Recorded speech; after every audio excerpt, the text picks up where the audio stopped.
السلام علیکم ورحمۃ اللہ وبرکاتہ۔ معزز سامعین، میں ابو یحییٰ لے کر آ رہا ہوں آپ کے سامنے دور نبوت، خلافت راشدہ اور تاریخ اسلام میں عدل و انصاف کے واقعات کو۔ آج آپ سنیں گے حضرت عمر بن خطاب رضی اللہ تعالیٰ عنہ کا ایک واقعہ جو کہتے ہیں کہ مجھ سے اپنا بدلہ لے لو۔ امیر المومنین حضرت عمر بن خطاب کی خلافت کا دور تھا۔ مسلمان فتوحات پر فتوحات حاصل کر رہے تھے۔ امیر المومنین مدینہ منورہ میں مقیم تھے۔ حکم یہ تھا کہ جنگوں کے بارے میں فوری معلومات دی جائے اور ہدایات لی جائے۔ جنگ کا جو بھی نتیجہ ہو فوری طور پر ہیڈ کوارٹر پر اطلاع دینا۔ امیر المومنین نے اس بات کی اطلاع دی تھی۔ احنف بن قیس رضی اللہ تعالیٰ عنہ کا بیان ہے کہ وہ کہتے ہیں کہ ہم چند لوگ ایک عظیم خوشخبری سنانے کے لیے حضرت عمر بن خطاب رضی اللہ تعالیٰ کی خدمت میں حاضر ہوئے تو انہوں نے دریافت فرمایا، آپ لوگوں نے کون سی جگہ قیام فرمایا؟ ہم نے عرض کی کہ فلاں جگہ پر۔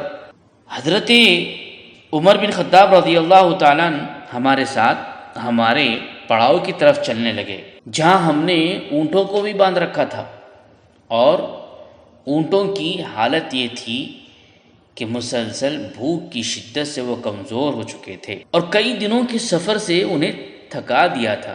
اونٹوں کی حالت زار دیکھتے ہی حضرت عمر بن خطاب رضی اللہ تعالیٰ نے کہا، کیا تمہیں ان سواریوں کے بارے میں اللہ تعالیٰ سے ڈر نہیں لگتا؟ کیا تمہیں اس بات کی خبر نہیں ہے کہ ان چوپاؤں کے بھی تمہارے اوپر حقوق ہیں؟ تم نے ان اونٹوں کو راستے میں کچھ دیر آرام کے لیے کیوں نہیں چھوڑ دیا تاکہ یہ زمین کی نباتات کھا لیتے؟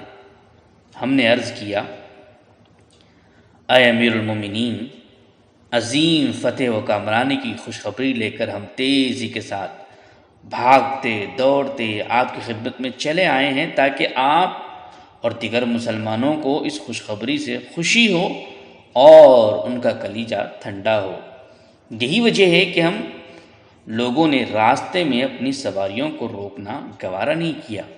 امیر المومنین ہماری باتیں سن کر لوٹ گئے اور ان کے ساتھ ہم بھی چلنے لگے۔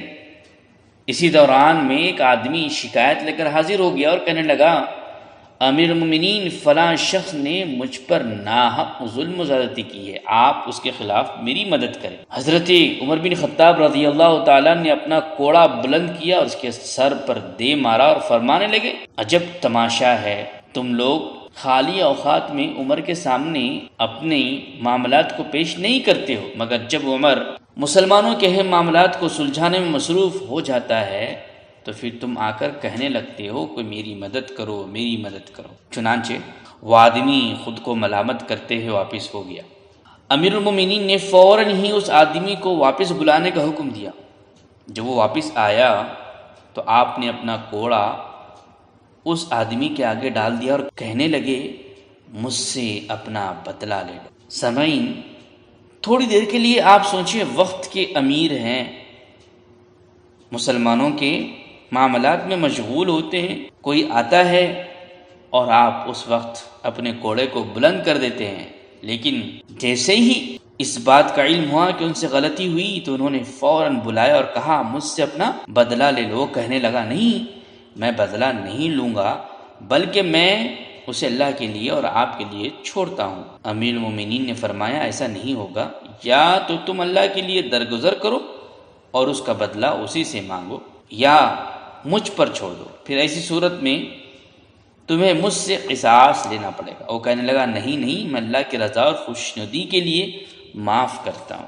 اس کے بعد امیر المومنین وہاں سے چل پڑے اور گھر پہنچے۔ ہم لوگ بھی آپ کے ہمراہ تھے۔ آپ نے 2 رکعت نماز ادا کی اور خود کو مخاطب کر کے کہنے لگے، اے ابن الخطاب، تو ایک خاکسار آدمی تھا، تو اللہ تعالیٰ نے تجھے اعلیٰ مقام و مرتبے سے نوازا، تو گم شدہ راہ تھا تو اللہ تعالیٰ نے تجھے ہدایت کی روشنی سے آشنا کیا، تو ایک ذلیل انسان تھا تو اللہ تعالیٰ نے تجھے عزت و اکرام بخشا اور پھر لوگوں پر حکمران بنایا۔ مگر جب ایک آدمی اپنے اوپر ظلم کرنے والے کے خلاف تجھ سے تعاون طلب کرنے کے لیے حاضر ہوا تو نے اس کی پٹائی کر دی، ذرا بتا کہ کل قیامت کے روز تو اپنے پروردگار کو کیا جواب دے گا۔ احنف بن قیس بیان کرتے ہیں کہ امیر المومنین نے یہ کہہ کر اپنے اوپر اس طرح ملامت کی کہ مجھے یقین ہو گیا کہ آپ پوری دنیا والوں میں اس وقت سب سے بہتر ہے۔ یہ تھے صحابہ، اور یہ وہ واقعات جس کو سننے کے بعد ہر فرد مومن کو چاہیے کہ کسی کے اوپر ظلم نہ کریں، زیادتی نہ کریں۔ ظلم و زیادتی ہو جائے تو اس کو دنیا ہی میں اس سے معافی طلب کر لے۔ محترم سامعین، آپ جڑے رہیں سنہری فیصلوں سے، آپ کو سنائے جائیں گے دور نبوت، خلافت راشدہ اور تاریخ اسلام میں عدل و انصاف کے واقعات۔ والسلام علیکم ورحمۃ اللہ وبرکاتہ۔